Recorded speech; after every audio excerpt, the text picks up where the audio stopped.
Welcome, everybody. 2 races left in the ARCS Darkside Mustangs A Squared Cup Series season. We're live from Watkins, Glen at the very edge of Seneca Lake in upstate New York. I'm Carmen Sienna alongside me Kevin Young to present tonight's race here from Watkins Glen International. It's a short course, the first of 3 races this week here at Watkins Glen First here on ABN. For some, it's a celebration of an alternate timeline for those that are fans of Cyberpunk. For others, it's a potential day of dread, the last road course race before Daytona, and determining playoff fates for the round of 16 coming up. Information on your screen: qualifying underway, 80 degrees, the air temp, track temp 114.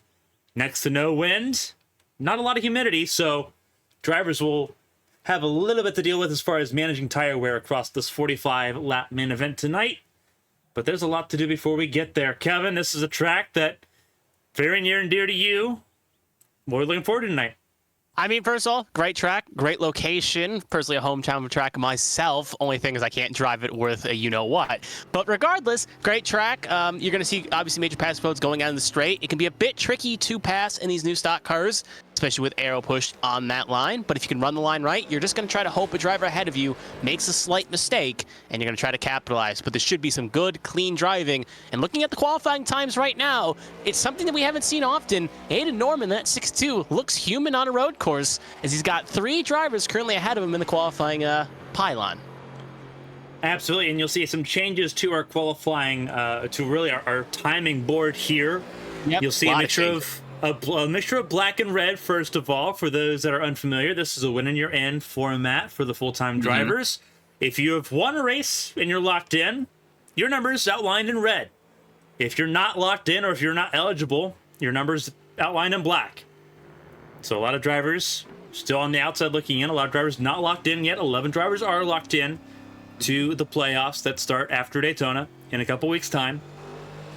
Brandon Proudfoot, one of the new changes. We talk about driver lineups. We'll talk about that a little bit more as we get into the heat races here tonight. Brandon Proudfoot, Presidential Racing as a whole, undergoing a revamped lineup. Out was Elrich George, in with Brandon Proudfoot, who's immediately jumping to the top of the board there in qualifying provisional pole alongside Daniel Michel. Other changes include the 2 of Merrick Watchorn, replacing, I believe Matthew Kent was in that car for a period of time. Donald Ray was in that car for a period of time. So now Merrick Watchorn in that car for the remaining 12 races this season. One more thing to note on that for President's Racing as well is the 33, the part-time car they had, which was in Jacob Blankenship's control, is now going to be piloted by Tombstone Racing's own Blake Henderson. He'll be taking the part-time schedule. We will see him at least in 2 races here in the last 12 rounds. We're probably going to be seeing him at Daytona and Talladega. Most likely. Potential 2 races. I already know Daytona's confirmed, but I believe Talladega is the next one on that list as well. As we watch Daniel Michel continue to run laps here, just kind of getting some extra practice in as if he needs it. He's already locked into the front row with how things look so far. Correct. Looking at the times, every driver has done down 2 laps. Only drivers that haven't yet are Patrick Oberstadt, David Wright, Austin Mongold, and Tommy Withers. And 2 of them have not taken to the track. And 2 have had Tommy Withers had a mistake on the first lap, and it looks like Patrick Oberstadt has not left the pit lane yet. And with the clock ticking down here, not much time for those drivers to go. I think they may be starting in the back, and all the cars you see on the track right now that we're following are just doing practice laps, like you said, Carmen, just to maybe get a little bit more in tune with the track. Yeah, this is the road course that I think everyone around this series knows the best. There's only one outside of this race left on the calendar. It's in the playoffs. That's the Charlotte Roval. Coming up in, I believe, about 6 weeks' time, almost smack dab in what's left of the season. Daniel Michel, Merrick Watchorn, sitting there, and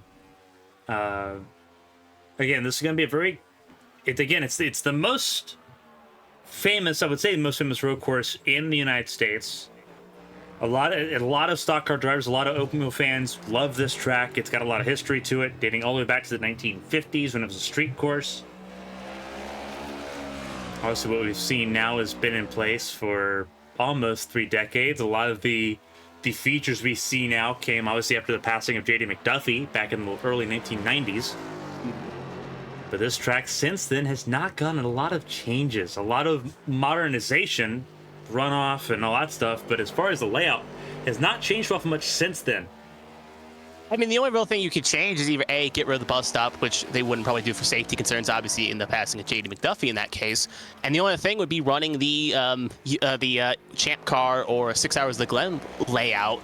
But I feel like when they did that alternate layout for Sonoma, they felt like NASCAR at the end felt comfortable running the version they know and love, and they'll probably do the same thing here at the Glen. So this is the version we're going to see for a while, as I don't think NASCAR has any intentions of leaving the Glen anytime soon. So as long as NASCAR still goes there, and as long as A Squared is still kicking and breathing, you're going to see these cars travel to Seneca Lake more often than not, year after year. Daniel Michelle, again, he's kind of just running laps here. He qualified second. Just kind of, again, just getting extra laps in because he won't be able to in this heat race because he is immune from the heat races. So this is his last chance to really get anything out of this as qualifying time elapses here. So let's go over the starting grid here tonight. This is heat number 1. There's 2 heats. Heat 1 determines the starting grid outside of the front row. On the inside lane, Emma Kruger going to have a lot to defend here. Tommy Reynolds alongside each other. Both of them smoothed over, cleared the air from Chicago. We saw that a couple weeks ago. We saw that last week, actually. They raced very clean. Absolutely. Had a lot of fun watching that go on. So they're going to be starting alongside each other there in row number 1. Kevin Feemster, Merrick Watchorn. Talk about Watchorn making his debut. We've seen him in the Saturday Night Saturday Night Showdown series as well. But he's making his A-Squared debut here tonight. Austin Purnell in row 3 alongside Mike LaJoy. Those two have been here just about all season. Mike LaJoy still looking for a win to potentially get into the playoffs.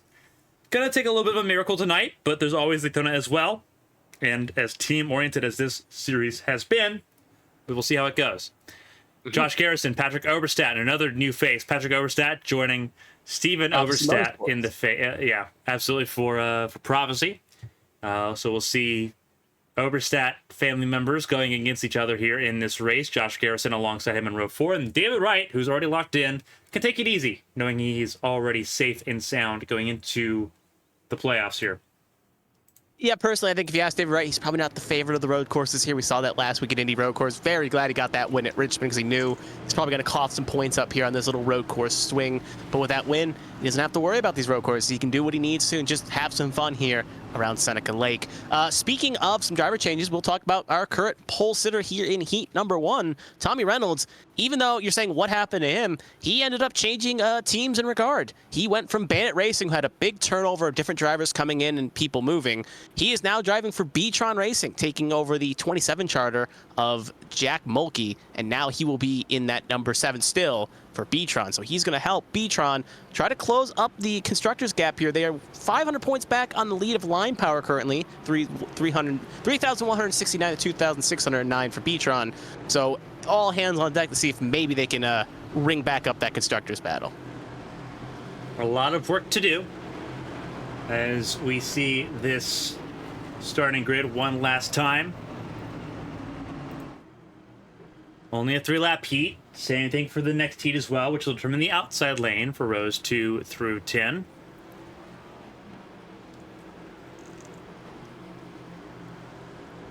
Nine cars in this heat, 9 cars in the other heat. Mm-hmm. Perfect. Yeah, perfect symmetrical, like you like to see. Again, Kruger and Reynolds on the front row for this heat. Kruger will have the inside lane for turn 1. But Reynolds will have the preferred braking line going through that corner. Pace car pulls into pit lane. It's a very interesting day. We are underway. We're racing for the first time tonight. Emma Kruger can get the good launch there in a 1, clear the 7 with ease. You can see a little bit of a battle there for third place. His car is going to try to find their positioning on this field, or I should say track, as everyone is going to get kind of single file up here through the S's, as you don't want to go side by side through the S's, usually, as it's usually a recipe for tears.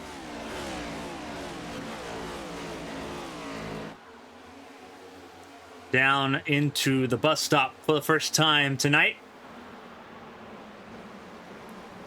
It's Kruger, then Reynolds. Reynolds who shoots it Oh. very wide. Try to But find as very- much time as he could. Yeah, I was pushing a little bit hard there on the exit of the bus stop. He'll lose a lot of time and now be under threat from Watchorn, who's going to get a really good run to the carousel. It's a very simple lap, but it's a very intense lap. Merrick Watchorn gaining 2 spots here.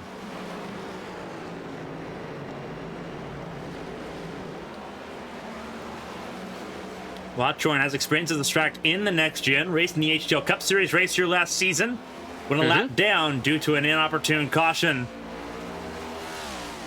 Looking for a bit of revenge here. Even though different series, wanting to try to get some good points there. A little bit back there, you can see battle there. You just saw it for a second there. Austin Pinnell and Kevin Feemster. Feemster thought about making a move there. He had the run, but just couldn't get the car woed down in that number 21. And Kevin Feemster, driver that needs a good finish here, because tonight, if we do not get a new winner, he would not be almost locked into the playoffs, because with 16 cars making it, he would be 14 out of 16. So actually be 14 out of 16. So as long as there's no new winner tonight, he would be locked into the playoffs, and he would not have to really worry about Daytona having to win. So looking to get a good finish here just to make sure he brings that car home and not cough up any points in that 21. Yeah, that is the all-important thing Oh, tonight. Tommy Reynolds, look at him lose the back He is end wheeling there. it. Yeah. Problem is, this is the main problem with the heats here, is that he would have qualified pretty high up, but now he is down to 5th position right now, which would be P9 in the race. P11. He'd be in the P11, yep, because one extra row, so P11 in the race. So here now, he is coughing up positions, and in a track like, as we just start the white flag lap here, and a track like Watkins Glen, this is not a track where it's very easy to make up spots, especially when there's no stage breaks, no cautions. If the race can go green the whole way. We've seen it throughout most of the road courses this year, that it's very hard to wheel that vehicle back up if you get a poor starting position, as Josh Gaiman last week only got up to 5th. So this battle for 5th place heating up a little bit. It's a battle for third. 3 cars in that battle. Emma Kruger at the front of the field looking for that heat win to guarantee 3rd starting position. Looks like it's not going to be in question as Watchorn tries to chase down a little bit. Watchorn in that too. Making his debut here again here tonight for Presidential Racing. One of 2 drivers for this team in that lineup change. Yep. As we went over the pre-race, Watchorn and Proudfoot. Proudfoot obviously got pole position. And Yeah. Watchorn here looking to try to get to the 2nd row, but may end up being starting the 3rd. Gets a good run there. But you can see how hard he's pushing that number 2, but it's not going to be enough coming off the last corner here. Emma Kruger is going to come off the last corner and going to win this heat. Heat number 1's going to go to her. Watchorn 2nd. You can see him getting very racy in the back, at least from my perspective. 3rd's going to go to Austin Pinnell. 4th, Reynolds. Reynolds is able to get back to 4th position. Feemster 5th. Garrison 6th. And the rest are going to cross here with Wright, Oberstadt, and LaJoy going to be the next 3 across the line. And that will bring us nicely to heat number 2. Absolutely. 9 cars in this heat as well as we get ready to go. Aiden Norman for the first time in one of these races. Not on the front row. He will have to race his way through this. Let's see if he has an easy of a time as Emma Kruger did in Heat 1. Norman and Gaiman on the front row. Gaiman will make it difficult for him. Bradley Wright and Matthew Leiter in row number 2. Then it's Fetterplace and Donald Ray in row 3. Stephen Oberstadt and Austin Mongold in row 4. Mongold making his debut tonight as he starts in row 4. Tommy Withers around at the back of the field here. He's already locked in again. Those in red already locked in to the playoffs. Those in black, either not eligible or still looking for a way in with 2 races to go. So Withers, Oberstadt, they're already in. Gaiman's already in, but looking for bonus points. Norman can't get in based on being part-time most of the season so far. Bradley Wright on the very edge. He is 16th in the point standings right now. He could definitely use some good luck tonight. And that's why we have so many drivers that are not locked in yet, because points can still sway so much over these next 2 weeks. Yes, 100%.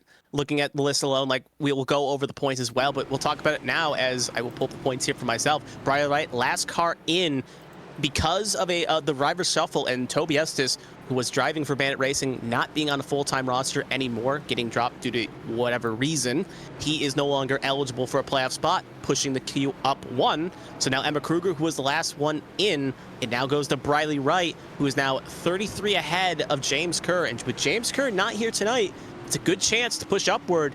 But regardless, going into Daytona next week, Briley Wright's looking to try to, because he will probably stay up on that last car in situation, and he knows he will not be safe no matter what happens going into Daytona.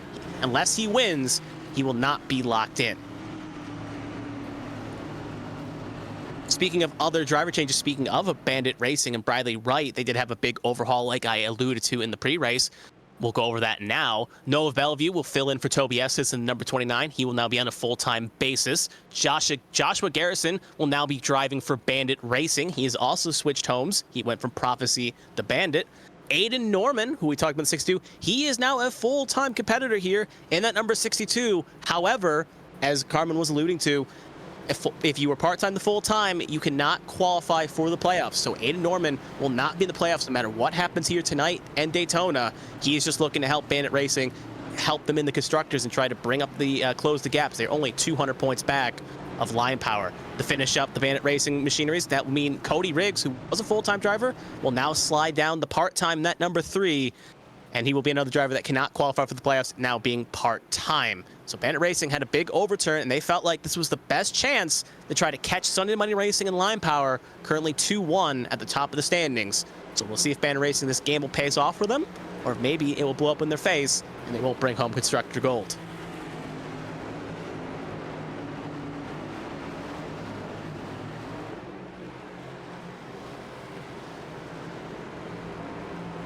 So pace car going to take the hard right into the pit lane here. New look for Norman in that NOS Energy number 62.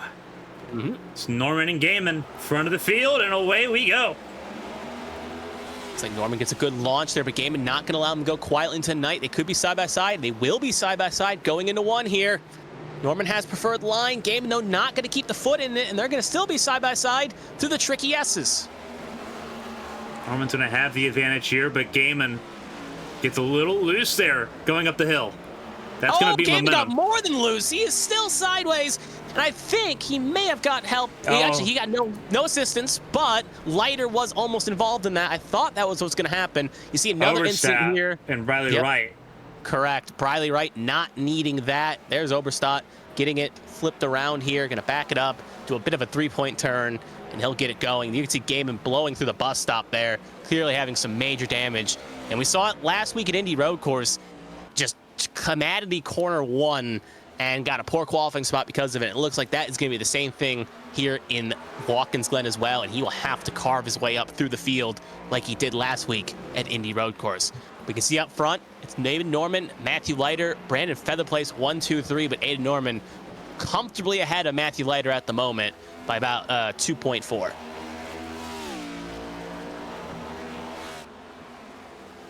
Already a night to forget for Josh Gaiman. And he's already down pit lane. Yep, got some good damage. He hit that wall, so clearly got the meatball flag of doom. And he will have to come in and fix that car up, and that is going to basically mean he'll be coming from the back unless more cars elect to retire here. Aiden Norman leads the way. Matthew Leiter getting away with the luck of the century so far. He's going to need a start like this. He is outside the top 16 in the playoffs as it stands. So a night like tonight would be very helpful. He is 35 points out of the cut line right now. Briley Wright being the cut line. Yeah. And again, only way he can lock himself in is a win, but at the very least, he can try to minimize the damage here, maybe get some good stage points, because we saw he had pace at the road course last week and just had an incident on the opening laps. I think he got in tow on the first or second lap and had to do a recovery drive. So we know he can find a way to wheel that 83 around road courses quite fast if he can just get some good stage points, because Briley Wright is going to be starting out in 14th position outside the top 10. So he could easily get some points, cut into that deficit a bit, especially if that 8 has some bad luck, and either maybe point his way in if there's no new winners next week, or maybe he gets the luck of the draw and wins one of these two races and locks that 83 into the show. 35 points, not an impossible deficit. We'll see what he can do. He's going to earn a couple of those points here in this heat. Aiden Norman out and away, going to win this heat pretty easily. 3 seconds the gap there to Matthew Leiter. Brandon Fetterplay sitting in third. He won this race exactly 1 year ago. That was his first career win in this series. He's added another to his name since. He's having a season to remember. He is the current points leader with 2 rounds to go here, and he will get that bonus if he can end up keeping the points lead, which will help him in the playoffs. So for the place and not allowing to go, there's Donald Ray. He is now confirmed full time for that number 50 for Sunday Monday Racing. He's back in full time, so he would be eligible. Correct. So he's meet the requirement. So if he does win these 2 races, he would qualify. But we'll hold that thought as Aiden Norman going to come off the last corner, and he will win heat number 2, line up with Emma Kruger in row number 2. Matthew Leiter will come home second. Feather Place will come home third, and Donald Ray will come home P4 as we do wait for the others to finish up here. Withers, Wright, and Oberstadt. Looking like will be the next 3 to cross the line here. There's Withers. Wright will be home in a second, and then we'll be waiting on Stefan Oberstadt to finish it up. Gaiman and Mongold will not take the flag, as they will both be in the pit lane, and they will start in the back, respectively, for both cars. Yep, they will start 18th and 20th in tonight's grid. Thank you. And that will bring us 5 minutes of warm-up. Absolutely. And this is going to be, again, a pivotal night. It's a crazy day here in AVN land. It's a crazy day just all throughout really this whole sphere. Obviously, last road course of the regular season, race 25 of 26. For all you soccer fans, it's rivalry week here for MLS. So I've got to hold my breath as my team's playing tonight here in about 5 minutes. Yeehaw. Yeehaw, indeed. But I know you're already smitten with what happened in the Leagues Cup last night. Probably not too thrilled about who ended up taking the trophy in that front. Even though they're not a rival, I know you see the dark clouds of gloom coming over the league. And that I don't have to play Miami. We don't have to play Miami this year. I'm happy. I'm okay. I'm not bitter.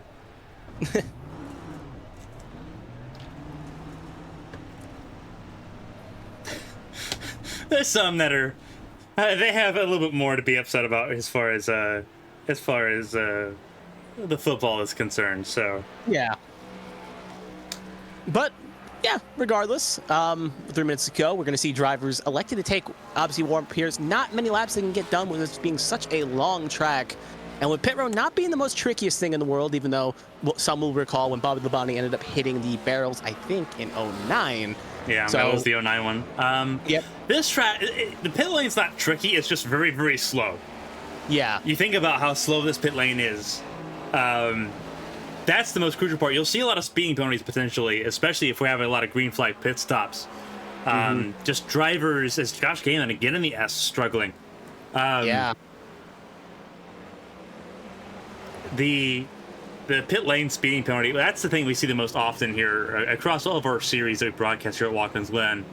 In fact, the first race we're running on this series that we won't probably see that issue is Champ Car on Thursday. Because they have the pit limiter. ABN Cup on Wednesday, no pit limiters. That's the 07 Cup car. You have, obviously, these cars, no pit limiter. Xfinity cars, no pit limiter. Trucks, no pit limiter. Yeah. Bring it. Right, it's a 40-mile-an-hour pit lane, which is very slow. It's extremely slow. Like, Sonoma's a 35-mile-an-hour pit lane, but that makes sense because it's literally in a hairpin. So that all makes sense, and then you're exiting going uphill. It's downhill for a good chunk of the pit lane, especially if you're at the front of the field.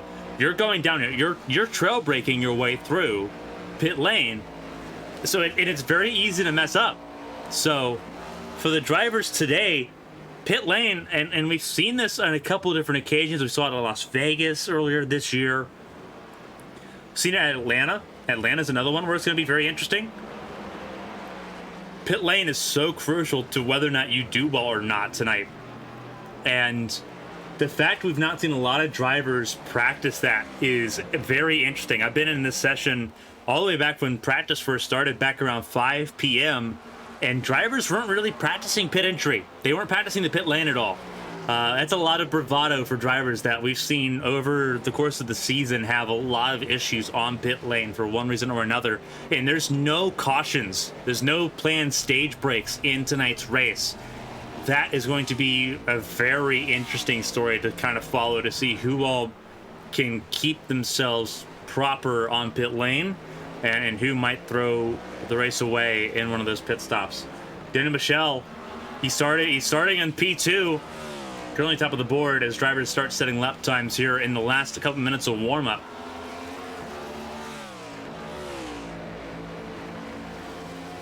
$20 cars for tonight's event. We'll talk about the starting grid here in about a minute's time.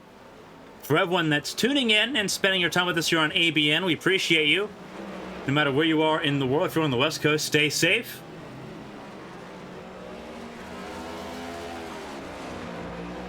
A lot of action coming up here on ABN. Yep. Tomorrow night, it's the HTL Shootout. HTL Cup Series Season 4 beginning in earnest. Pole sitters, race winners from the last 2 seasons. Give it a go for all the marbles tomorrow night before qualifying for the 300 on the 28th. Then on Tuesday, we launch ABN Esports 2 with Preseason Thunder. Happy hour at Daytona, the last planned practice session before qualifying for the 300. That's on Tuesday. Wednesday, we're back here at Watkins Glen for the ABN Cup Series. So a lot of action here over the next 4 days. Thursday, we talked about a Champ Car here as well. But it's time to get into the action. It's the main event. It's the ARCS New York 110, 45 laps here this evening. Brandon Proudfoot on debut puts it on pole position. He'll be alongside Daniel Michel on the front row. Emma Kruger will start in row 2 alongside Aiden Norman. Emma Kruger, 13 ABN wins. Aiden Norman, he's been almost perfect this season on the road courses. Can he extend that streak? Well, we're going to find out tonight here at Watkins Glen. Merrick Watchorn starts in row 3 alongside Matthew Leiter. Then it's Austin Purnell and Brandon Fetterplace in row 4. Tommy Reynolds looked like he was going to be starting pretty well. Had an issue in Heat 1. He'll start down in row 5 with Donald Ray. Kevin Feemster and Tommy Withers in row 6. They'll make up the top 12 of this 20-car field. Looking at the rest of the grid, Josh Garrison, Bradley Wright sit in row 7. Bradley Wright at the cut line tonight.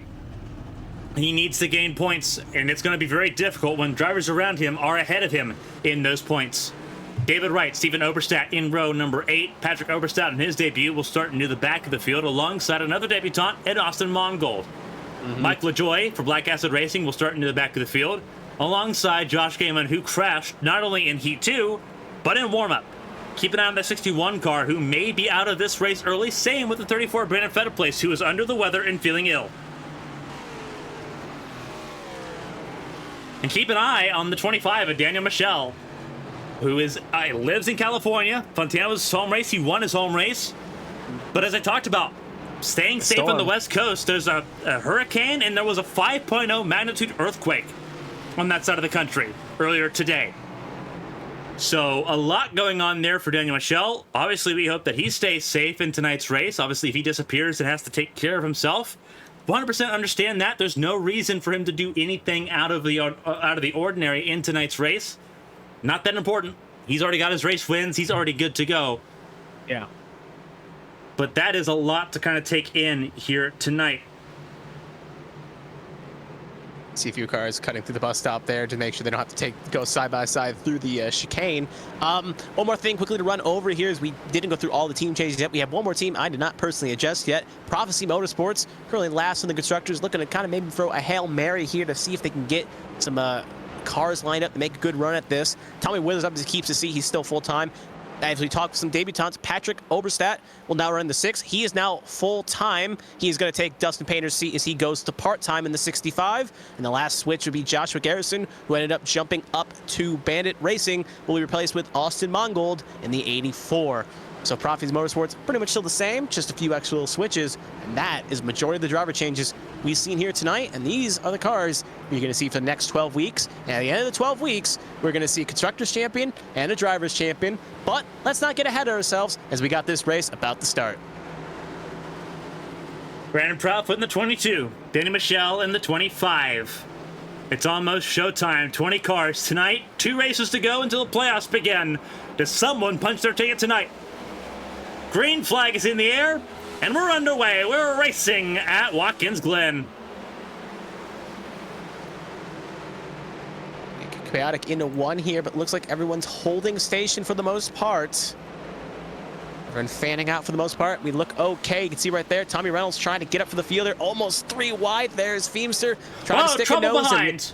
Yep, there's a big spin there in the back. Looks like it was... Gaiman's in it. Patrick Oberstad as well's in it. Yeah. Looks like there's also trouble for Garrison. Yep. And Gaiman, this is the 2nd week in a row on the road courses. He's had a lap 1 incident. The road courses have not been his friend. Chicago Street Course he crashed out at, Indy Road Course lap 1 incident, and here at another lap 1 incident to the number 61. He's just had a very rough season where he's been strong, been fast, but just got either in his own mistake or someone else's mistake, and it's put him behind the 8 ball, and he's going to need some kind of caution here to kind of get going. Or get back in this thing, or he'll have to try to make the recovery and cautions drive. Will be very hard to come by. Mm-hmm. For those that are just now jumping in, we have just missed the start of this race, and obviously the lap counter is back up there. Those that are marked in red are ones that have won already this season and are locked into the playoffs. Those that are in black are either not eligible or outside looking in.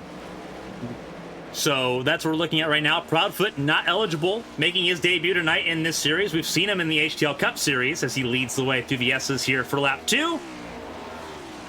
Meanwhile, Michelle, for instance, is currently in a battle for 2nd. He has a red behind his name. He won at Fontana, and he is locked into the playoffs. And Aiden Norman, obviously a driver that is running part-time, now full-time, but still not eligible for not making the requirement of races. He will also not be eligible. So looking at the top 5 right now, only 1 car in that top 5 can punch their ticket in on a full-time basis for the playoffs. That is the number 70 right there, and that little teal machine getting hunted down by the other driver in this top 6 that needs that requirement as well. Matthew Leiter, he's last one out, and there's that battle for 2nd. You could just see Norman gets around Michelle. Michelle clipped the grass on the exit of the carousel and bobbled it big time. Norman moves forward. So Norman up to 2nd. This is going to be an interesting battle between Brandon Proudfoot, who just came off of a tenure in the Pro Trucks on Monday nights, racing in the Off-Road Truck Series for iRacing for Stepping Stone Motorsports. So he's got his road course prowess. He's got a lot of slip and slide prowess. Obviously a dirt driver by nature. But as we saw there earlier, he's got race wins in this type of car. One in the HTL Cup Series at Gateway.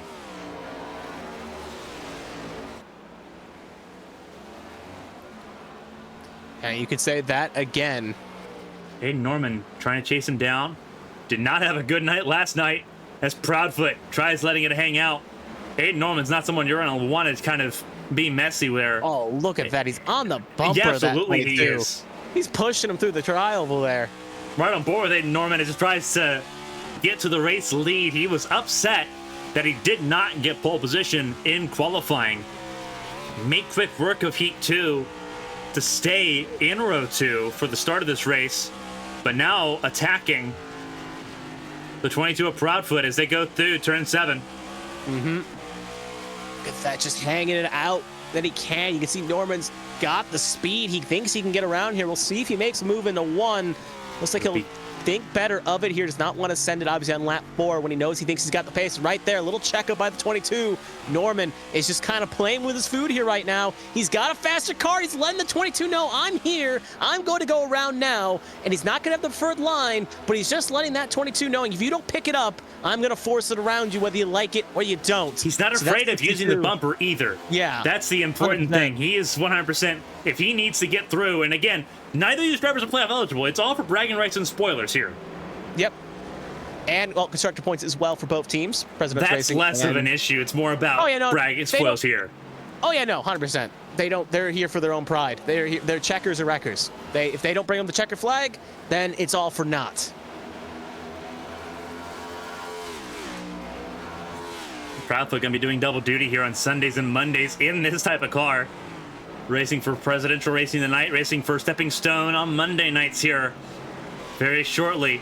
Again, as they drive through turn 7. Very wild stuff here. Norman keeping the pressure on as they enter the braking zone for turn 1. Proudfoot. Got to have one eye forward and one eye in the mirror. As they go up the hill through the S's, Michelle a little bit further back. And honestly, Michelle's not in a bad spot safety-wise, sitting in 3rd place. The only issue is that he's in the middle of everything because Kruger's right there behind. There's Merrick Watchorn ahead of Kruger in 4th.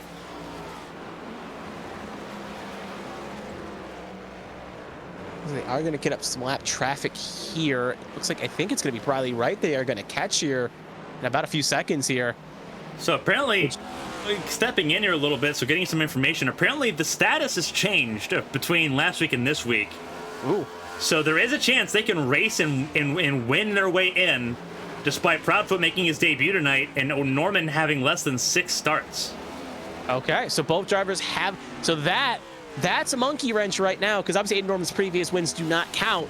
So both these drivers, if that is the case, if that is correct... There's a lot more to race for now all of a sudden. Oh, yeah, no, it is, because Proudfoot is full-time, Norman's full-time, and Briley Wright, that could change the cut line right now. So let's just say... Absolutely.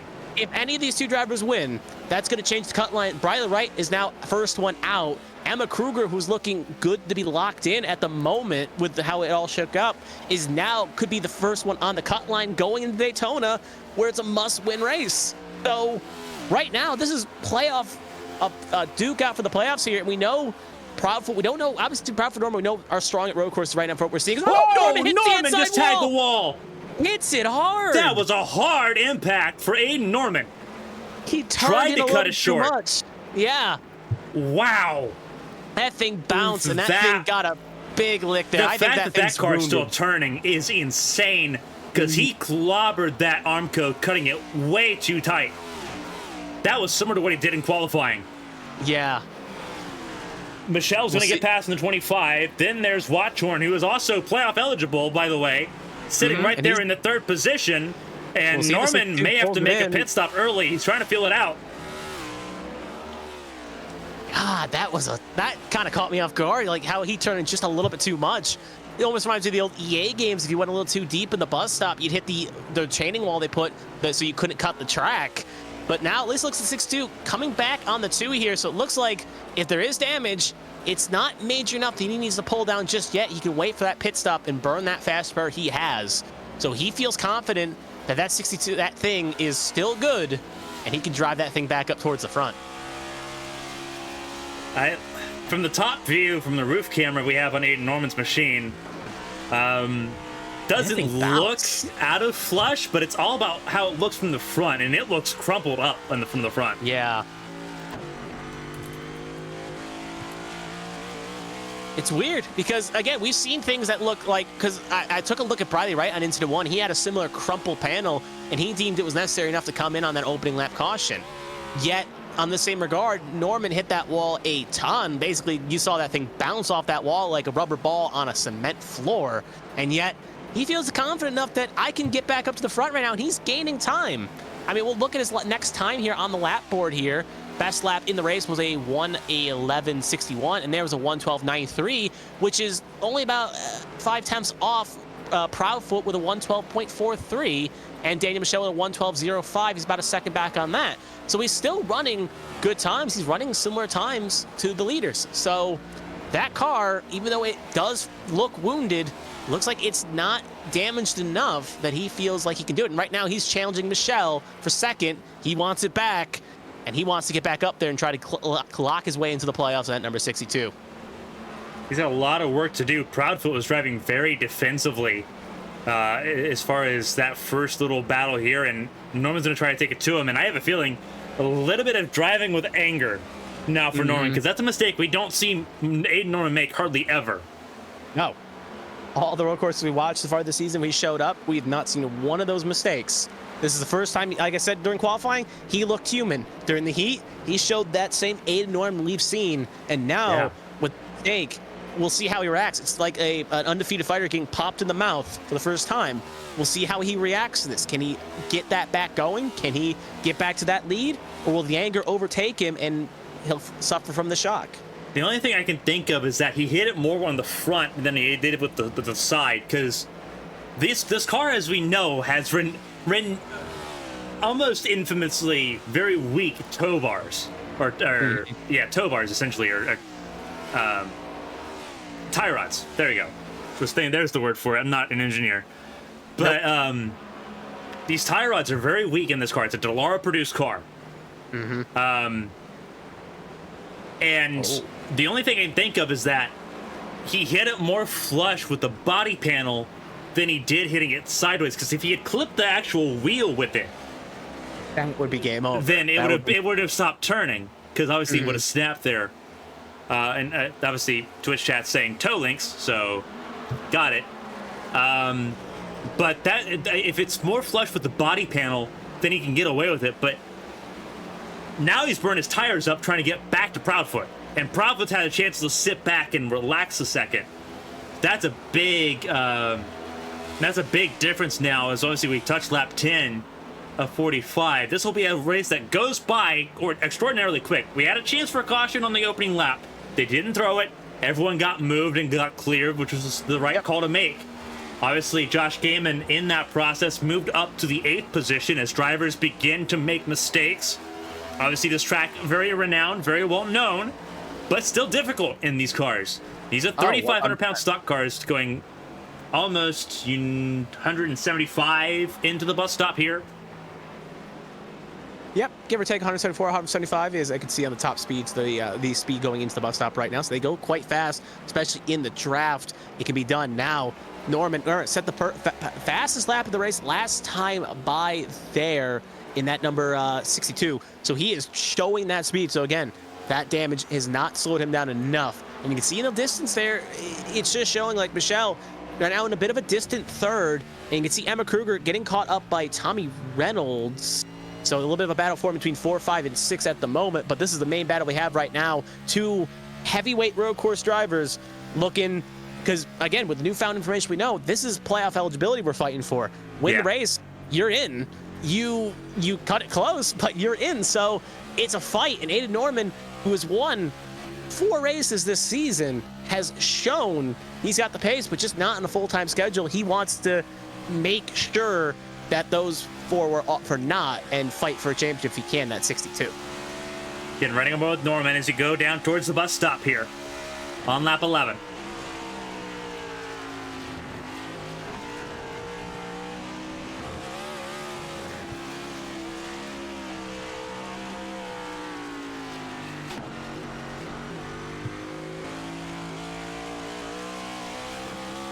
Again, for those just tuning in, almost the end of stage 1. There's no stage breaks in this race, following traditional NASCAR Cup Series rules that were implemented this year. Just like what we saw last week at the Indianapolis Road Course. It'll be that way again tonight. Stage 1 technically ended on lap 10, so we've already entered that end of stage 1. We're already starting stage 2 here. Stage 2 ends on lap 20. Yep. So Proudfoot, Norman, Michelle, Wadrum, Kruger, Reynolds, Leiter, Purnell, Featherplace, Feimster. We'll call that the top 10, even though we did miss by a lap, but I didn't see any changes on the board on that regard. But yeah, we got 2 battles forming up here. You can see obviously main battle here and a battle for 4th as well, heating up 3 cars in fight. So it's going to be interesting to see, as you can see just Norman, again, getting close. We'll cut to the battle here. We can see here Reynolds and Kruger, and this 2 just made a mistake right there. Had a big time mistake, and he'll lose 2 spots in one go from 4th to 6th. Got a little loose going up through the S section, and that's going to cough up 2 spots. Now and they are so close. You see how close that they're still getting, because they haven't had that mistake like what Norman had. Norman took it a lot more careful that time. Everyone else still flirting with that Armco. But yeah, Reynolds, driver that, again, had a bit of a poor heat, had to carve his way up for the field. Currently up to P5 at the moment. We've got a battle for the lead here. Norman just took it back. And Norman... And he just drove wide. Yeah, he's going to open the door for the 22 to come through and challenge. You can see Marshall also there in the distance as well, just in case something happens. Side by side, going to go into one. Who will be the latest of the breakers? Michelle. There's going to be some contact potentially here. No, they keep it clean. But yeah, Norman's going to rejoin the track at some point. Can only stay outside of that the curbing for so long. That's close. Proudfoot holds on to the race lead somehow, some way. It's not over. There. Nope. Norman going to challenge back here. He senses blood in the water like a shark. He's going to challenge. Almost does it again. Hits that inside retaining wall. How much time do you want to tempt fate? Because that is a couple times more than I ever would. That's more times than I ever would, period, at this track. Yeah. If I'm hitting that wall, it's accidental. Not me kind of get as best of luck as I can. Proudfoot holding on to the race lead. Absolutely incredible stuff here in the opening half of this race. You know, I talked about a lot how the HTL race at Charlotte at the Roval was probably the best record we've put on so far in 2023. This is up there right now. This is incredible stuff. Proudfoot, technically, there's not officially been a lead change in this race. No. Excuse me, there's been two, because Norman led across the line last time and then Proudfoot took it back. Yeah. But that was the first lead change, and it's only between these two. Michelle, as clean as he's been keeping it, he's 2 seconds away. And the thing is, he's putting down good times. Like, the thing is, he's got two superhumans ahead of him driving the machinery off that thing. And he's just sitting there in third, just like putting down great times. He's doing 112.96 last time by. The only problem is the two cars ahead of him are doing a 112.38 and a 112.61. And they're battling. That's the struggle. That is the wild part there. Michelle, obviously doing what he can here. And it's a run to the first pit stop. Obviously, I believe that's going to be happening at some point here in the next 7 laps, I think. I don't think you can go through both stages without a pit stop here. Maybe. We'll have to see. A little bit of contact! A little bit more between the 22 and the 62. Oh, and then a little check up there, a little bump. That could be the thing the 62 needs. Oh, you can see him running him down to the wall almost. 22 not happy about it. Cross the line, it's 62 and Norman. Gonna go in the 1. It's gonna get spicy. Norman just trying to get to the race lead here. Proudfoot over-unders him. Just like what we saw a couple laps ago. Rejoining where he did. This time he'll have a slight more advantage. Yeah. Going up the S's here. Still side by side. Still side by side. A little bit of contact there as they go towards the bus stop once again. And Proudfoot got clear. He did. Somehow got clear, and Norman's going to try to help him. But Proudfoot, for those that did not watch HTL during Season 3... Oh, another bump. Yeah, he's going to be leaning on him a lot here. For those that didn't watch HTL in Season 3, this is what Brandon Proudfoot can do. He is phenomenal. Norman looks to the inside into turn 6. Oh, he almost overtook the corner there. Proudfoot crowded him. Did not appreciate the bump the last time around through this section. Proudfoot let him know that. So far, it's been fair. It's been rough, but it's been fair. Yep. How long does it stay that way? I don't think anyone's dumping anyone. I don't think it's going to be Sam Mayer last night at Watkins Glen with Ty Gibbs. Yeah. They'll keep it clean. But, you know, when tick-tock push comes to shove, this is something Aiden Norman hasn't had a deal yet in the A-Square Cup Series. No one's held it to him like this. Yeah. This is the first time he's had competition, which, hey, he's probably smiling ear to ear because he likes probably some competition. All car drivers do. But at the same time, it's a bit frustrating. New guy on the scene, that 22, he's racing him hard. Look how defensive he goes down the straightaway. He is blocking him down the straight, not even allowing him to get in. And this is, by the way, they're still pulling on Daniel Michel. Yeah, they are. Hey, I feel like Michel's sitting there like he's like in the blast bunker, just waiting for this thing to explode, and it just hasn't yet. This is insane. There's no way they keep this up for the remaining laps of the distance. You hope not. That's 30 laps to go. Oh, another bump. Another bump into 6. Oh, my goodness. Amber Dog in the chat brings up Michelle, even though he's losing time, is watching this. Oh, and there comes Aiden Norman down pit lane. I thought there was a pit stop coming. Wow. He's like, all right, if I can't get around you, I'm just going to undercut you and see if you can hang on. So 6-2 coming in this time by. We'll keep an eye on the stop board here. Question is, will Proudfoot cut it off? Will Proudfoot stay to whatever strategy he has? Because he is the only car coming in on this lap. A couple drivers came in. Josh Gamey came on lap 11. That's a bit early for the window. Some other drivers came in early as well. LaJoy, Wright, Mongold, and Oberstadt, but they came in due to damage. Yeah, most of those were the opening lap incident that Yeah. caused them to pit here. No speeding penalty. Looks like it's a 9.25 for Aiden Norman. So fueling it up and taking maybe 2 tires for his troubles, and away he will fly in that 62. So 2 now the tires would be question very is- interesting here, because I'm not sure what side you would take on that. Yeah, I want to say rights, but I would say take the side that's closer to the box, and then, but at the same time, I don't know. Proudfoot has Back a up chance. a second here. There's actually a battle with Reynolds and Michelle. You can see right there in the background. Reynolds got around Kruger while we were watching that match. Reynolds is flying under the radar here, but he is just as quick. He has been putting in some phenomenal times. Proudfoot stays out this time as well, as will most of this group here. Now, for Aiden Norman, he cannot waste time in traffic. That is the big thing right now. Watch run a lighter in. Norman running extremely wide through the exit of the carousel, which you can do here. But Norman needs to put in qualifying times. He just put in a metal sector that's purple. Yeah, good news, though. Not much, though, over Proudfoot.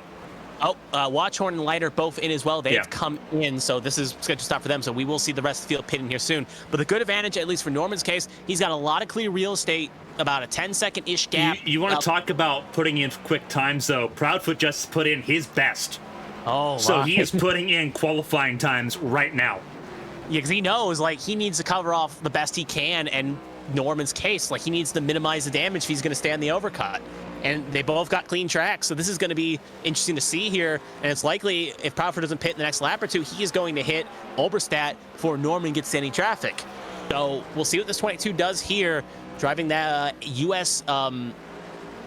Air Force One inspired paint scheme there. So we'll see what he can do here. Will he come in this time by? No, he will not. He'll stay out another lap. See what his lap time is, if there's any fall off here for Proudfoot. 112.5, so Norman might have the advantage on him here as he continues to run super wide through that exit of the carousel. This is insanity. Yeah, Dogman brings up a good point. You can go 2 stints on the same set, so you do not have to take a third stint if you don't want, but the third stint can be very tricky.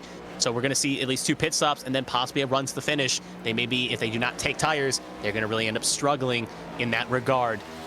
So we'll have to see how this all plays out. But right now, I mean, look at it, like we were kind of talking about it, like off air last week. Lap. Yeah. 111.11. That's a 71-second lap time. And it is almost into the 70-second laps for Aiden Norman. He is blisteringly quick right now. He's got clean real estate. And the more the drivers pit in front of him, the more clean real estate he gets. Yep.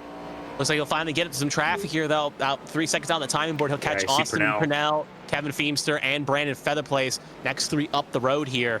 So he is going to catch some traffic here, and he looks like just trying. He's getting as much as he can out of this car. The only downside is that later in the run, Proudfoot's going to have the advantage with the tires. Look how much he's burning this stuff up to try to get the lead here. So you can see that Norman trying to get as big of a gap and basically telling the 22, okay, I'm going to have the gap. Come catch me if you can. Aiden Norman sitting right now in the 8th position. Proudfoot, his objective is make it to 23. If he makes it to 23, it's a one-stop race. Yep. And he'll also nab the stage points. But granted, he's in a win-and-in situation. Same with Aiden Norman right now.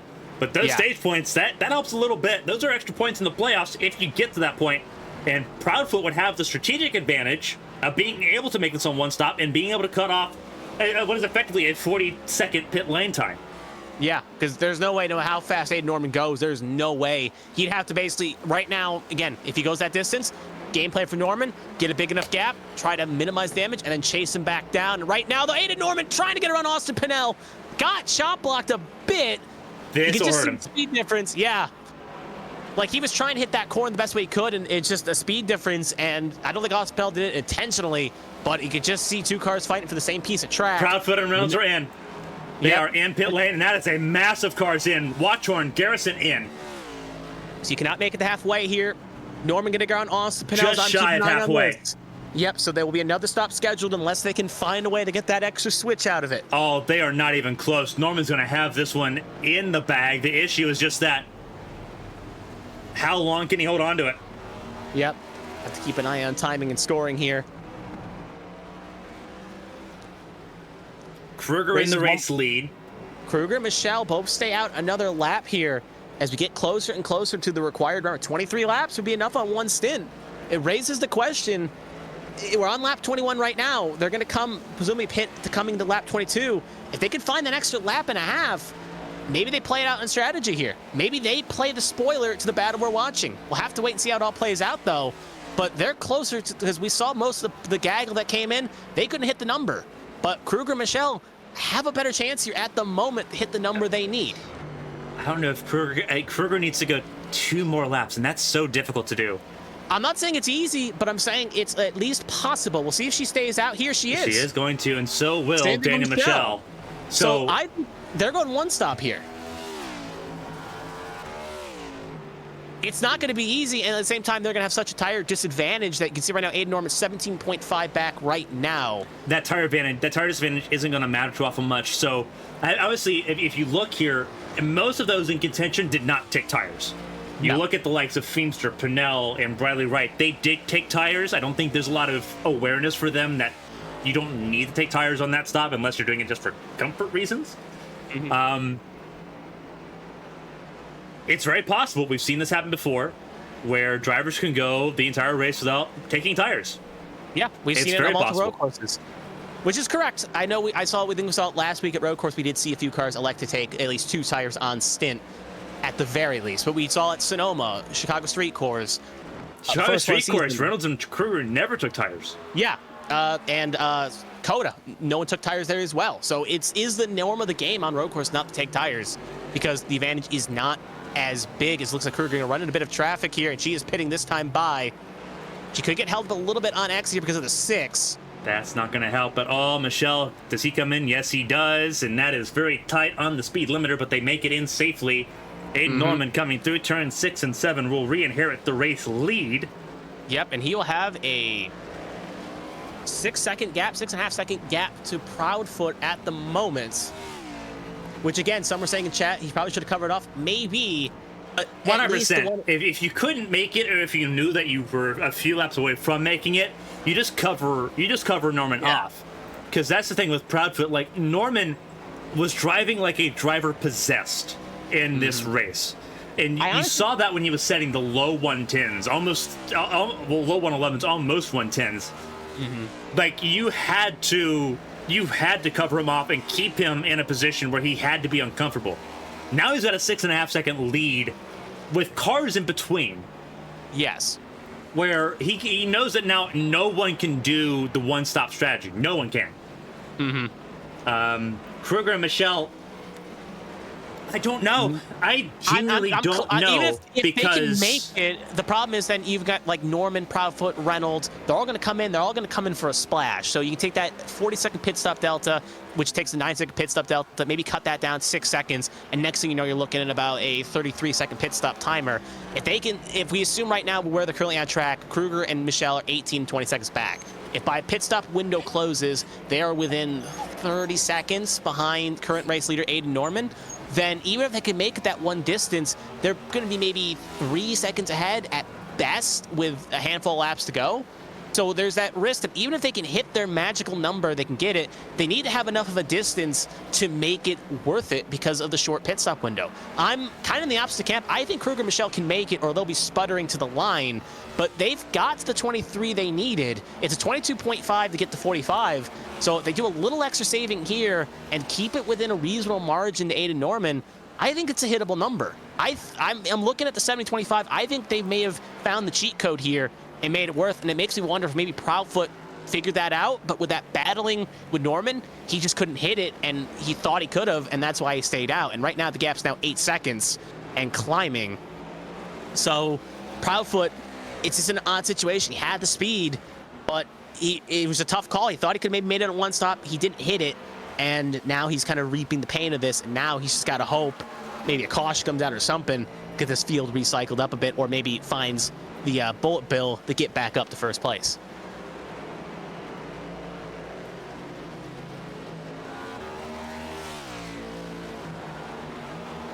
"21 laps to go here at Watkins Glen. Aiden Norman leads by almost 9 seconds over Brandon Proudfoot. After an incredible battle, it's now turned to a battle on pit lane. Kruger and Michelle are the only ones realistically that could possibly make this a one-stop still. They pit on lap 22. That needs 23 laps. Well, they have what they have to go, and that means they do have to fuel save that extra lap over these next few laps here to try to make it to the end without needing another pit stop. If that's the case, then Emma Kruger and Danny Michelle are bandits here. Yeah. But as you mentioned there, it's going to be so difficult to do with how quick Aiden Norman is, because he just needs to open another 20 seconds here. Yeah. Or really open up another 10. Yeah, because once you get over... Yeah, once you get to 30, that's that. Right now, Kruger 21 and Michelle 21, respectively. They are fast drivers, but they are going to have to save a bit. And the one thing that's not helping their case, Proudfoot being 10 seconds back. If Proudfoot was battling Norman, even though they were going faster than them regardless, in that same element, though, they were at least keeping the times, honestly, a little bit closer. But now that Norman can just go rocket pace he can, it's going to be interesting to see how it plays out. But the one, again, with Kruger being on the cut line right now, knowing maybe she doesn't 100% know, but maybe in the driver's meeting, maybe it was told that in this regard, if Norman wins, he's in. It bumps the spot up by 1. Kruger knowing that she has good pace to the road courses, but she knows she doesn't have the best speed in that regard. He's got to try something different, and this may be her Hail Mary that locks her into the playoffs, so she doesn't have to worry about Daytona next week. And Michelle obviously looking for another win to kind of help him out in his own regard, even though technically he's already locked into the playoffs. So don't want to count Michelle out as well, but Michelle looking for pride with a victory to make the strategy work. Kruger fighting for a playoff life and doesn't want to have to worry about the sweats of Daytona. If a new driver wins here today, then she's the cut line. And if another driver wins next week, that's not her, that's new. She'd be first one out. This is an interesting one. So news coming from the grapevine from the 70 pit box. Kruger is fuel-wise safe. Okay. So Norman has to put in. He's got, once again, we're in this situation where Norman has no choice but to put in the laps of his life. Yeah. He's fighting for his life. This is wild stuff. Aiden Norman at the front of the field. He's putting in time after time after time. Last lap of 111.31. Oh, goodness me. Yep. Someone asked Gaiman is good to go to the end. He should be good to go. Have to make one more stop. Obviously pitting on lap 11, but one more stop for him. Most of the field presumably have to hit one more time.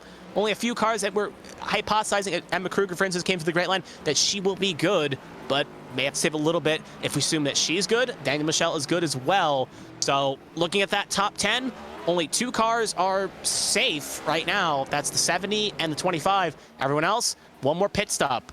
The only real other factor to count in is the delta of pit stop time when the 62 pits in, because we know a 9-second pit stop when they packed it full of fuel was 40 seconds. If we assume it's going to be a little bit off that gap line again, that may be 35, maybe closer to 30. So the interval, keep an eye on the 70 and 25's interval to Norman. Depending on how big that is going to decide how much of a gap they're going to have when that 62 comes in, presumably in about 26, 36, 35, 34, 33, lap 33, I give or take. Maybe he can go a little bit longer because he pitted early, so we'll have to see, though. Because if he stretches it, he could probably go to about lap 40, but he needs enough time to get to the end.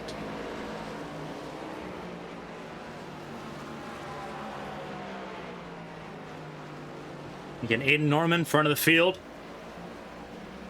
He is... Oh, Steven Oberstadt goes loose behind. I was about to say Aiden Norman cutting it close. Steven Oberstadt stepping it over that boundary on the bus stop. Yep, you can see him there. He'll luckily not hit anything. One car, no caution. We keep it rolling. So Aiden Norman in the lead. Brandon Proudfoot in second. Tommy Reynolds in third. All eyes are going to be on Emma Kruger and Josh Gaiman, who are in this massive cluster of cars, including Michelle and Matthew Leiter. Yeah, and this is not helpful right now for Kruger. It's helping her save a bit, but the problem is he needs clean track here. Oh, Withers gets a little loose there. It's going to cause a checkup moment for the others. They're all going to scamble around him. But, oh, that's not good right now. If you're that 70 or 25, you're just looking, even the game in the 61, being on the wrong end of that multiple times this season, not with the 23, but just in general, just PTSD flashbacks, I should say. As on 17 to go right now, they're going to have 2 more cars ahead here. It's going to be Oberstadt, and it's going to be Ray, as you see there in the screenshot, the 50, and I think that is Oberstadt 6 version. So we'll see how this all plays out.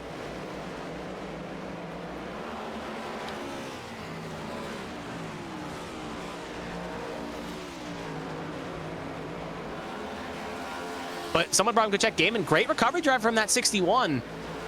He had spun out. He was sideways on the open out. Obviously, he still has to pit again, is what I think you were about to say there, Carmen. So he will have to pit again.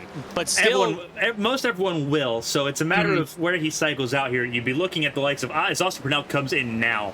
He's going to make that last pit stop already. Donald Ray could theoretically try it here, even though he's directly in front of Kruger here. Donald Ray theoretically can make it on fuel. If he was trying the fuel safe strategy, I don't think he is, but if he is, credit to his case, he could do it. And it makes it easier. He's already lapped down, and he's actually going to get out of the way here. No, that's a 6. Oh, that's the 6 of Oberstadt. Yeah, he's with Withers right now in the back. It's a lot of blue and white cars. We're having the same problem here as we did on Saturday night.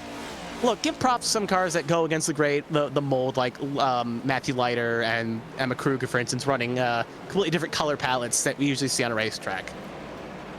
Aiden Norman set a fast Sector 1 purple, 27.61 in the first sector alone. That goes up into, or really at the edge of the S's. So Aiden Norman still flying. Proudfoot has lost P2 somehow. Yep, Tommy Reynolds took it over. I'm looking to see what exactly happened here. Don't see his name pop up on the incident report list. I believe this is something to do. I think Proudfoot is just kind of let off the gas. He is. His last lap was a 1:14.31. Oh yeah, he was just passed naturally on this long straight coming to this up section we're watching here. I think, because I said he was close. So maybe he's trying to make it. That's very interesting, because he's got to save. Like, it's hard enough saving a little bit. He's got to save a lot, and that's a window that I think has been slammed shut on him. But being 10 seconds back, knowing he can't catch 6-2, he's got to try something. Well, he's not just 10 seconds back. He's 22. He's 25 almost. But when he started saving, he was 10 seconds back. That's what I was trying to say. So he wasn't going to reel down the 62. So at this point, he's trying something. And again, he's in a win-and-win situation. Points don't matter to him. So at this point, I'm questioning this. I don't think it's going to work. I agree with you. I don't know if it's going to work. You can see right now Kruger catching up here. And you can see how much he's falling because that's the next thing. Because Kruger's right there in the bus stop. Like, this is a disaster. This has turned from a masterpiece to a disaster for Proudfoot. Yeah. It's an odd call unless he's, like, trying to get close. This is a pivot that's not going to work. I don't like... I know that Proudfoot's really good. We've seen him be phenomenal. This is a pivot that just is not going to work in a race where, obviously, Team Boss not on the pit box and able to do anything as Kruger actually gets loose in turn 6. Contact with Michelle. Oh, no. No, indeed, is right. Both cars that could have made it, both ended up in their own incidences here. Actually, that's not Michelle. Leiter comes in. Yeah, it's Leiter coming in. Oh, no, indeed. And now, you got to worry about the damage both cars have. That's a problem. Yeah. Now they're 32 and 33 back, which is already bad enough because, the delta at max is 40 seconds. Yeah. And B, you got to worry about now damage both cars have, even though Michelle got it on the front, Kruger got it on the back. And even if you want to go through all those points, C, this is messy. Ooh, keep it close, Kruger. You got to keep it on the pavement here. Don't want to run through the grass here. Mm-hmm. Pushing now, because now Michelle's in the catbird seat, because Michelle and Kruger are on the same strategy. Yeah. And now Kruger's lost the advantage that she needed. Yeah. This is a huge problem.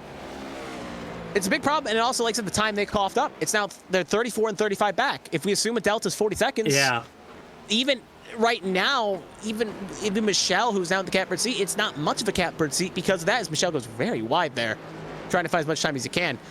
But in that regard, it's messy. So now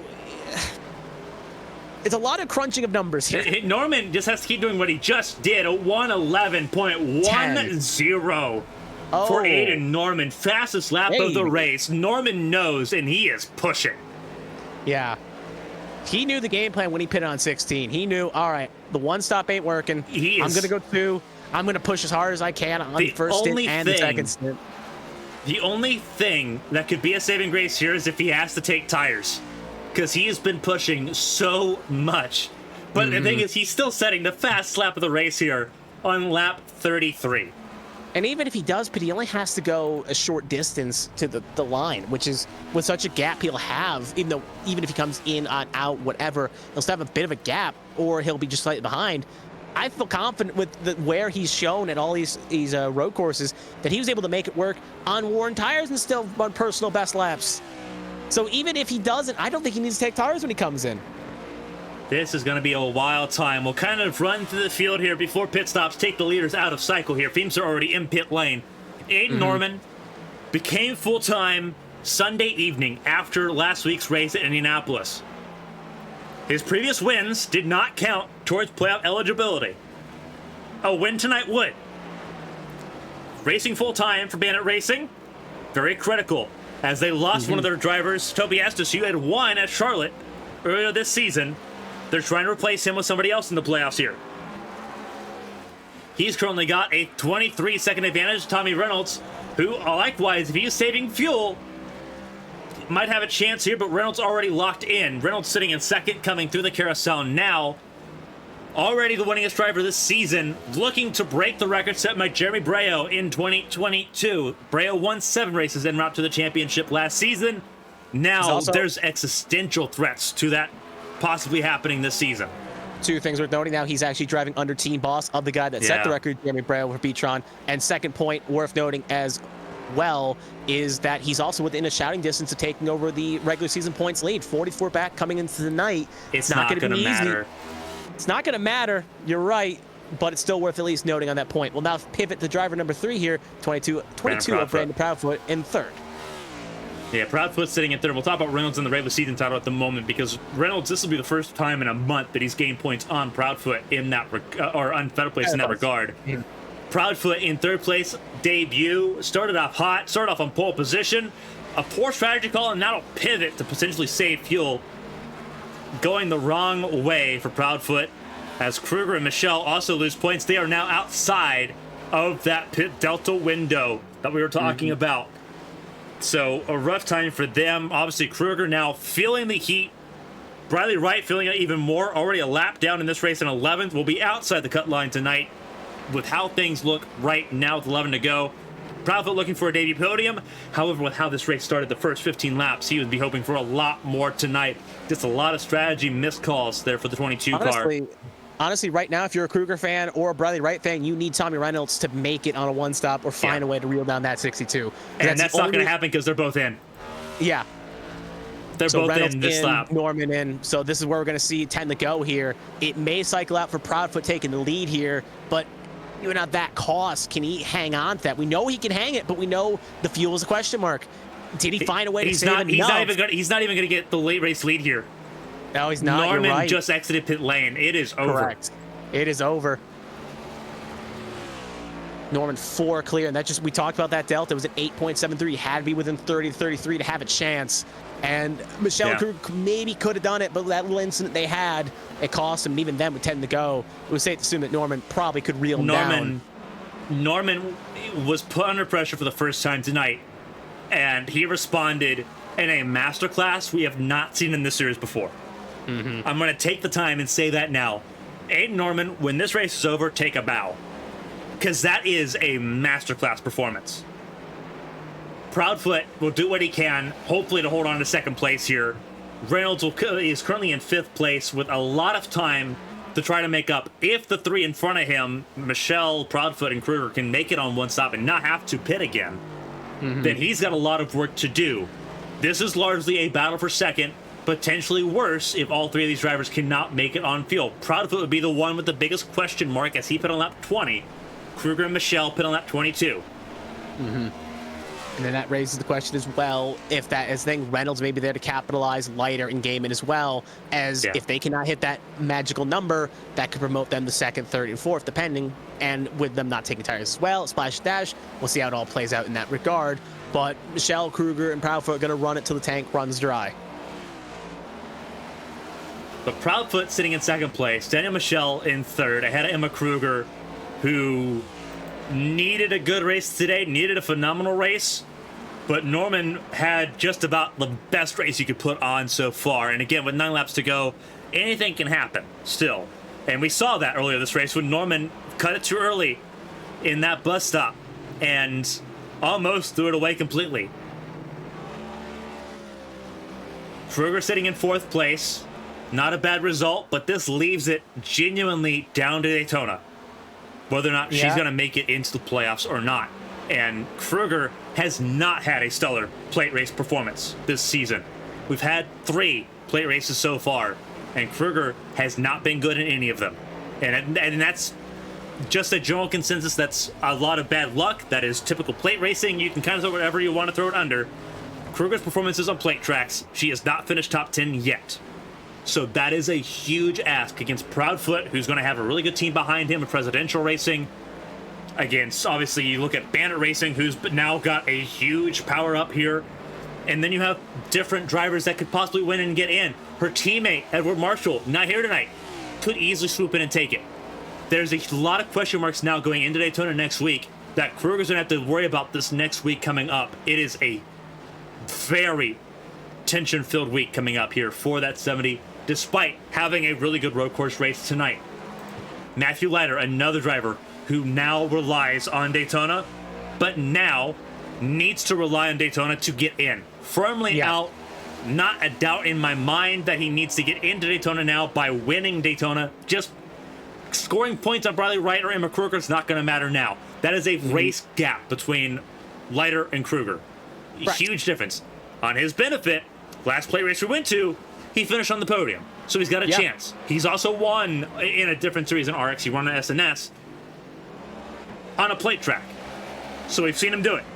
He's just got to do it again. He's battling Josh Gaiman there right behind him. Gaiman pin on lap 30, Leiter pin on lap 31. So this is a battle for position on track here. Gaiman, 6 career wins, has not had many this season. Last win was Pocono. I wasn't here for it. You and Christina were. But he's looking for a top 5 in the Prey. But the drivers in front of him need to come in for fuel. He just needs to get around that 83 and dispatch him quickly to make sure that happens. Aiden Norman, once again, it's a story of what can be. Proudfoot losing down to 4th place to Kruger and Michelle in this battle. We'll have to pivot back to this. Yeah, you can see I was watching the time of scoring. He's trying to hit that number. I guess. Aiden Norman, though, in big traffic here. He's got 2 cars ahead of him locking him up. It's not going to really matter to cough up time when scoring, but I'm just watching it now that he kind of got aggressive there and almost rear-ended the 2. So he's trying to get around. And Tommy Reynolds had a speeding penalty. He is now firmly lapped down. He is out of this conversation for good. He'll get around successfully both cars here, so no real threat of getting turned around or any incidences.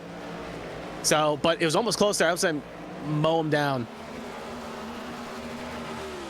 Aiden Norman, before obviously the lap with the lap traffic, except the fast lap of the race, he was in the 111 flats. I think he might be able to set 110s in this race by the time it's over with 6 laps to go. Yep. Meanwhile, we were covering that. Kruger was able to get around for a second. We'll cut back that right there. Proudfoot has to save. He is out of water at this point. Yeah. And it is literally a salvage to just hold on to the top 5. He's got 26 seconds to Josh Gaiman to make that happen. It honestly almost feels like a point where he should just, I feel like it's too little too late now, but he feels like he should have just pitted. If he knew it, he should have just came in and tried it, but... I don't think he knew. I think everything was so sudden. He was focused on that battle with Norman, and then when he realized that Norman came in, instead of just covering him off, he wondered how close he could make it to halfway, because that number's deceptive. When you just read how many gallons you have in the car left, it's a very deceptive number, because you don't have a lot of bearing on that. Especially if it's just a number being fed in your ear. Here's how many laps you got to go. You don't precisely know what that is unless you're able to take it all in. And that's something we've seen presidential so far. Strategy calls have not been great for that team. That's been their own undoing so far this season. And it's that way again. It's just now they've got better drivers to do that. But now we see this battle for second, and again, it is a consolation prize compared to what they, especially Kruger, needed to have tonight. The only advantage with Kruger having a good race here and Feemster having a poor one is she can kind of close the gap a bit on Feemster. And going into tonight, assuming Norman holds on and takes this win, it bumps the cut line up one. Briley would be the first one out, with probably Matthew Leiter jumping up to the first one out, but with a big gap to Emma Kruger, not going to really play into that factor. Then you got Emma Kruger, who's 44 back right now, and Kevin Feemster, who would be the first one safely in with 15 spots, obviously getting locked in, one more left with a winner getting bumped. There is a chance if Feemster has a poor run at Daytona, Kruger could leapfrog and maybe in a situation where even if we get a new winner, she may get in. So Kevin Feemster is not safe at the moment. Ryan Pennell did take a drop round, I believe, here tonight. Yeah. He was 54 points ahead of Kevin Feemster, so he could also fall into the clutch as well. Yeah. Really, this is going to get very mathematically confusing at the very least. Only thing you can really worth noting is looking at the list, Austin Pennell, who is well over 123 points ahead. He'll be locked in.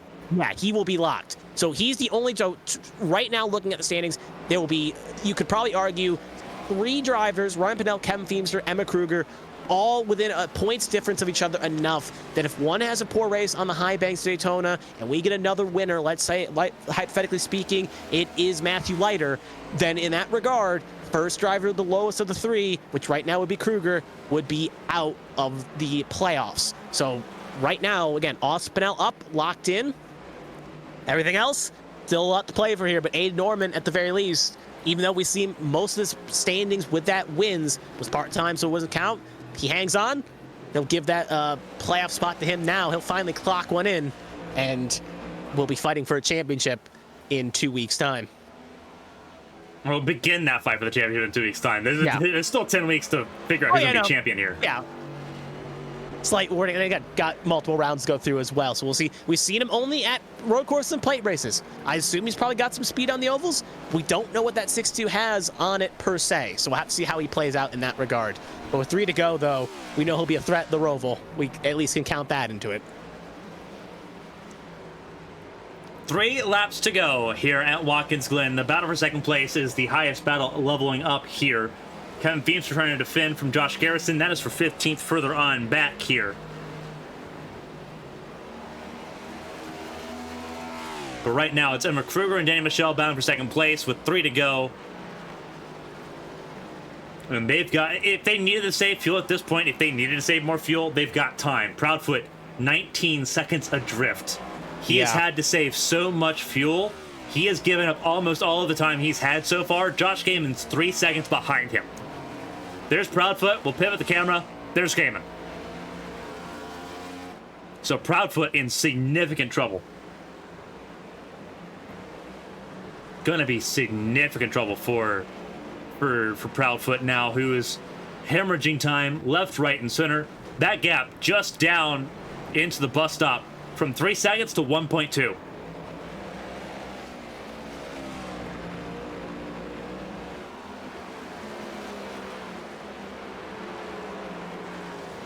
Wild stuff tonight. Kicks off a week of either play racing or Watkins Glen. Take your pick. Gonna be a wild week. I mean, I'm excited for the next. This race provided great entertainment, and next week's gonna probably just the same. So it's gonna be a fun 2 weeks. We're gonna be at Daytona so much. We're gonna be at Watkins Glen and Daytona so much. Both tracks. For frequent flyer miles, please. Please. 2 laps to go. Game is up to 4th. Mm-hmm.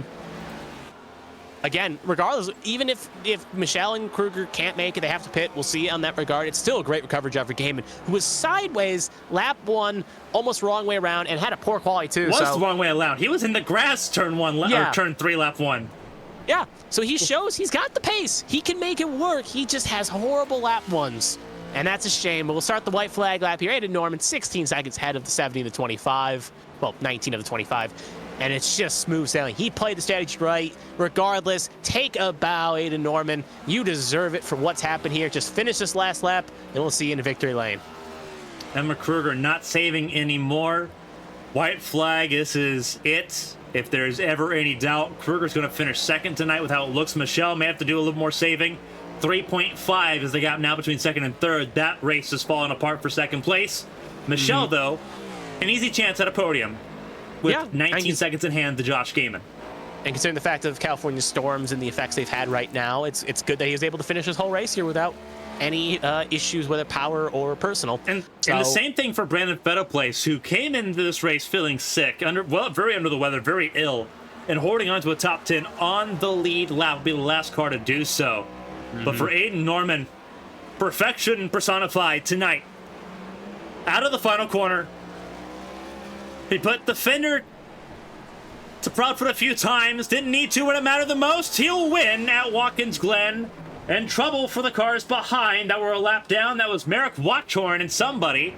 Watchorn got spun around. Very reminiscent of what we saw in the Cup race between Dylan and Kyle Larson. And Watchorn still static. He'll lose more spots. I believe that was a battle. I'm not sure if it was with Withers or Feemster. If it's with Feemster, then it's a teammate. And that's an even bigger problem. I'll take a quick look here to see what happened. Kruger will finish second.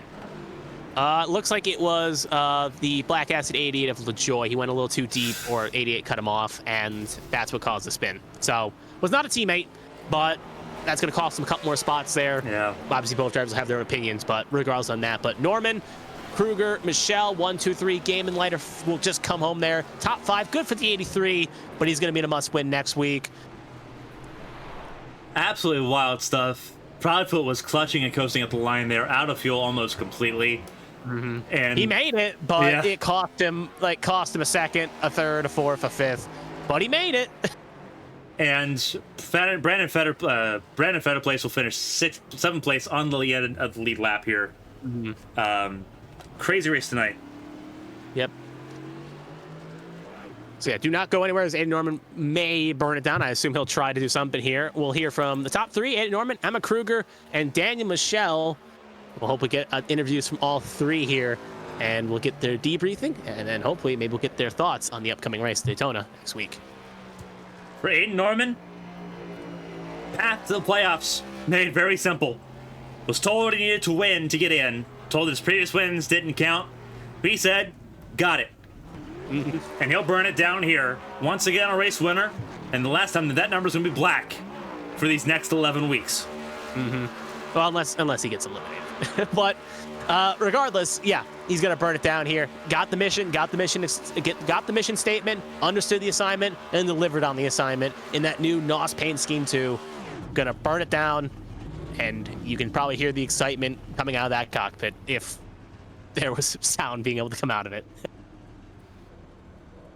Aiden Norman, race winner tonight here at Watkins Glen. We have podium interviews coming up, so don't go anywhere. We'll hear from all 3 drivers. Emma Kruger, Dana Michelle put off a masterclass in just fuel saving to make a 1-stop work. But Aiden Norman, the best masterclass of them all, 2 stops, and won the race by almost 19 seconds. Don't mess with Aiden Norman on road courses. No, not even in the slightest.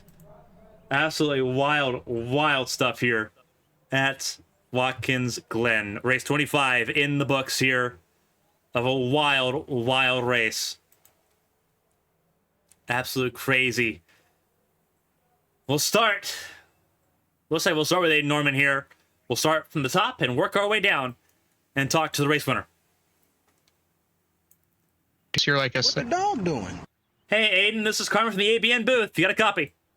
Yes, I do. What a drive. Absolutely phenomenal race tonight. It was a little bit of everything. Someone came in, pressured you, landed a couple shots, and you answered by landing knockout blow after knockout blow. I've never seen that many quick laps in succession. Walk us through tonight's race. This was almost perfection personified. That one little hiccup did not stop you at all, and you came through in a big way tonight. Yeah, I obviously first full-time night in A-squared, so I wanted to come in and impress and get myself locked into the playoffs, which I did that, but I'm not really sure as impressive as it could have been. I really messed up qualifying, and that screwed me for the first part of the race. I was on track on my second lap to get an 11.0. I would have been like 4 tenths on pole, but I ended up just slightly grazing the wall coming out of the last corner. Completely invalidates the lap. I end up starting fourth. Luckily, that first lap was still good enough for fourth. So I guess I can't complain too much, but this should have been a lot easier for me than it was because it is impossible to pass here. I should have just qualified on pole and walked away from the start, but as y'all saw, that didn't really happen, but I was able to get the undercut to work. I mean, just went and got my nose in clean air and started pumping out laps. It was insanity watching you put out laps there. Obviously, that battle with Proudfoot was absolutely fantastic and just insane in every single way. Walk us through that process there. When did you knew that you needed to, was that strategy call all along to pit on lap 16 or whatever? Was that a pivot to try to get an undercut and try to get your way around him and get that clean space? What was that pivot like? And obviously, just walk through those opening 15 laps. You talk about how close that battle was and how much more difficult that was for you. How did you come about making that process? Yeah, I mean, from the start, I knew I had the best car in the field. It's a road course, and I knew from the pace in practice and the pace that I should have had in qualifying that I was going to be way faster. But obviously, passing around here, like I said, you need to be probably 8, 9 tenths a second, or yeah, 8, 9 tenths a second quicker. 8, 9 tenths a lap. I was wondering why that sounded weird. Yeah, 8, 9 tenths a lap quicker probably to pass people. If you're not, then all you can really do is just stick to their bumper because of the dirty air. But I just started getting fed up with him chopping across my nose whenever I would get alongside or just slamming on the brakes. I mean, he was way slower in every single corner than I was, but there was no way for me to get around. So, I mean, he did his part. He did a good job at defending, but it got annoying on my end. So that strategy call was made that lap. It wasn't something I had preempted or anything before the race. It was I got fed up and I just decided to go put my nose in clean air, and luckily that worked out great. Absolutely, a phenomenal drive tonight. Kind of makes up for how last night went and the Saturday Night Showdown series for you. You were told, hey, your previous wins didn't count. This one had to. And now you don't have to worry about Daytona being the place we have to lock in. You're already in. A phenomenal drive and a masterclass. Before I let you go and relax and kind of just take in what we saw tonight from the 62 car, if there's anyone to shout out and say thank you to, Aiden, the floor is yours. Take a bow. That's all I can say. Take a bow. It was magic watching you race tonight. Yeah, again, as every week, shout out to you, Carmen, and Kevin, both of y'all doing amazing work for A Squared. And then obviously, Carmen, you broadcast SNS as well on Saturdays. You know, again, just amazing job. Always do a great broadcast. Always enjoy going back and watching it.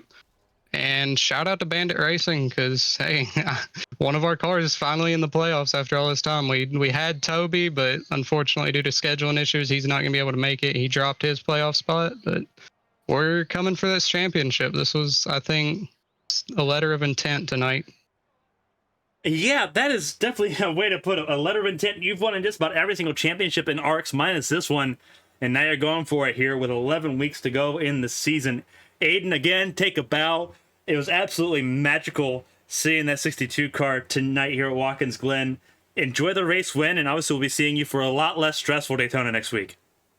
Yep, thank you. Wild stuff there, Aiden Norman. Again, phenomenal stuff. There's nothing you can say to sum up how that race went for him. It did not have an easy go of it, but stormed through and put absolute lap after lap after lap. There's few drivers that can put in that consistency like he did. It is so difficult to do, especially in these cars, and he did that tonight. We'll move on to second place finisher Emma Kruger. Qualified third, had a phenomenal race, as good as it could be. But Aiden Norman in the field kind of caps what could have been for the Belgian-born driver. We'll talk to her real quick and see her thoughts on how tonight went. Emma, this is Carmen from the ABN booth. You got a copy? Yeah. Obviously, this was almost the perfect race for you. One stop worked out almost to perfection. But Aiden Norman in the field sort of caps how this race could have gone. Walk through how this race was for you and if you had anything you could do to possibly try to close that gap, because it was wild tonight. I mean, that's just it, isn't it? He just was way quicker than us on a 2-stop for us to even compete with the 1-stop, but still managed to make it work better than everyone else. So yeah. Obviously, with all the new drivers coming in here, not ideal. You still sit above the cut line. You gained a lot of points, obviously, on Kevin Feemster and Ryan Pinnell, who sit above you. But it's Daytona coming up. A race like today obviously helps out significantly. Is there any stress going into Daytona next week, trying to make the playoffs here? Really, it's the last gap, and you're on that cut line now. I'm not worried about it. Very simple there. You walk through, I guess I'll leave it with one question here. Obviously, you made the 1-stop work. Was there any question on that 1-stop tonight? Yeah, I ran out crossing the line, so we were really cutting it close. But yeah, I had Lily in my ear telling me the margin every single lap, so just kind of judge how much to lift and coast every lap based on that. And I knew based on how much Brandon and Daniel were pushing that they were in a worse situation than we were fuel-wise. So, yeah. Well, obviously, P2, not what you wanted tonight, but given everything that happened tonight, P2, a good consolation prize with one race to go in the regular season. Before we let you go, and obviously let you kind of get ready for this week ahead, if there's anyone to shout and say thank you to, the floor is yours. Again, we were rooting for you here in the booth. A lot of people rooting for you here, watching all around the world. But if there's anyone to shout out and say thank you to, the floor is yours. Yeah, thanks to Tom for bringing me on board. Thanks to Lily for being in my ear, and thanks to everyone in chat for being very, very kind and supporting me every race. That means everything to me. Emma, obviously, second place tonight. Not the first time you finished second place, but a phenomenal effort strategy-wise to get to that point. Phenomenal all the way through. Qualified third, won your heat race, got some bonus points there too, got some stage points to help out your cause there for the playoffs coming up. Obviously, enjoy the weekend, enjoy the week. Hopefully we get to see you again at some point during the week. But obviously, if not, we will see you next weekend. Yep, see ya. Straight to the point, Emma Kruger, their second place finisher here tonight. Obviously, again, it's a question of when's that win coming for Kruger. 13 race wins in the ABN side of things, looking for a first here in ARCS. Phenomenal performance, nothing to be ashamed of or anything like that. Ran out of fuel across the line. Line power getting some solid points here tonight here at Watkins Glen. We got one more interview we're going to be doing, and it's for Daniel Michel, third place finisher tonight on the same strategy as Kruger. Had to back it off to save a little bit more fuel. Obviously, if Emma ran out across the line, Michel had a little bit more saving to do. We'll hear his perspective as he moves into Daytona next week. Daniel, this is Carmen from the ABN booth. Do you got a copy? I got a copy. What a drive. Third place. Not the easiest race in the world. A lot of fuel saving needed to get to that P3. How does it feel? Obviously, you're already in the playoffs. Not as stressful as it was for everyone else around you. But how was it on your end trying to get through this one and get that podium finish tonight?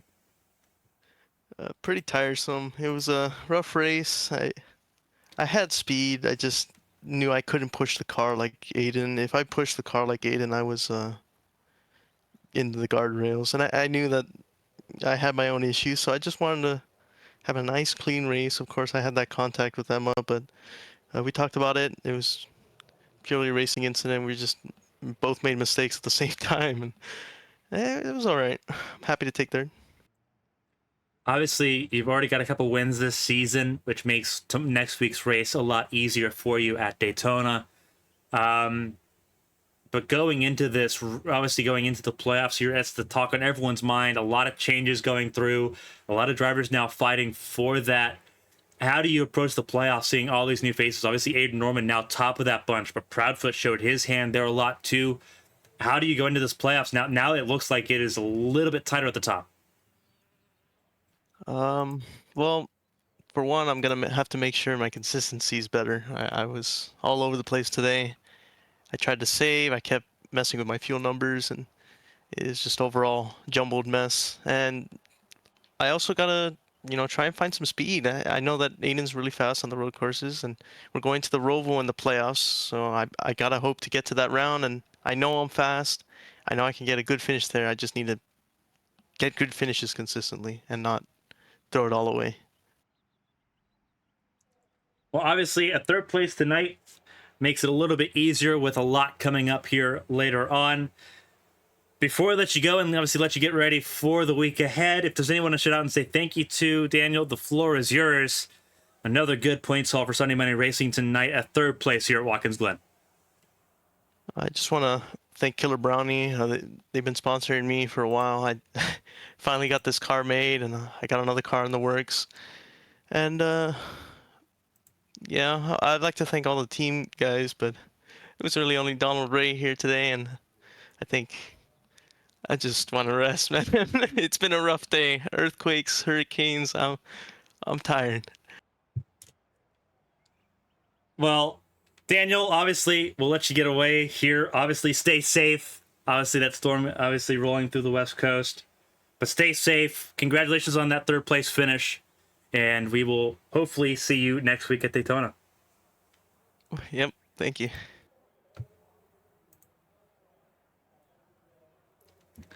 That was Daniel Michel, third place finisher tonight here at Watkins Glen.